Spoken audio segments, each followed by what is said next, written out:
Okay, so our first trend has to do with radius, which is that size trend. Remember, the size trend went like that, in that direction, towards that bottom left diagonal to get big. So let's compare some different elements. First set is the potassium, calcium, and scandium. So here's our set right here. So you should have seen that, he's only like a step or two from there. He's an extra step, and he's an extra step. So the trend you should have gotten was that. Now we're going to check with the vertical column. I'm not looking at the hydrogen part of it. And you should have gotten that cesium was larger than rubidium, which is larger than potassium, which is larger than sodium. And then if you're comparing some elements in different places, so rubidium was right here, and calcium was right here, and then oxygen was here, and neon was here. Size-wise, again, he's closest to the bottom corner, and then calcium is, and then he has to go all the way over, and then he has to go even further. So our sizing is like that. Don't count a diagonal, like you have to go like this if you're going to count blocks, to see who's the most blocks away. Now, these elements right here, let's make sure that they are, first of all, isoelectric.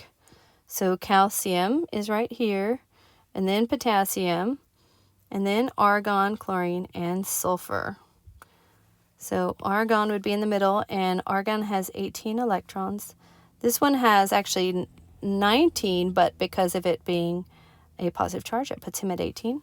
This one's got 20, but again, 2 plus is 18. This one has got 17, but he's a negative, so that means he's 18.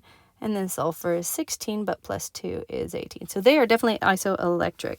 And you should have remembered that the cation, the most positive cation, was smaller than the next most, then the neutral, and then the most negative anions.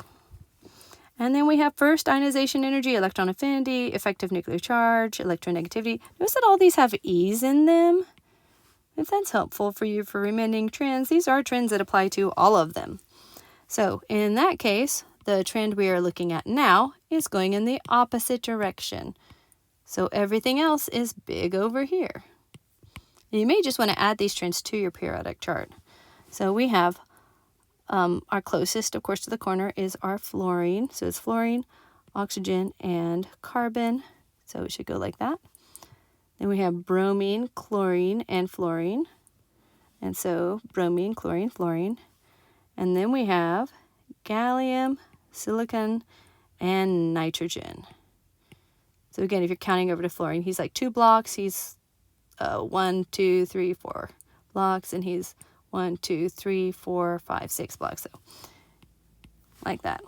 Don't forget of the weird little trend reversal, because you would expect in this little section right here, you would actually expect that they would all be like this. But don't forget, for ionization energy, there's a funny little reversal that happens here because of this guy being half filled and then this guy becoming half filled. So what really happens is it's carbon, oxygen, nitrogen, fluorine. And then the last bit is this one little quick deal. Notice we marked off right here. For this trend right here, the noble gases are included. And so fluorine is larger than neon. But for the other ones, it is not. They are not really included very much. And so fluorine ends up larger than neon.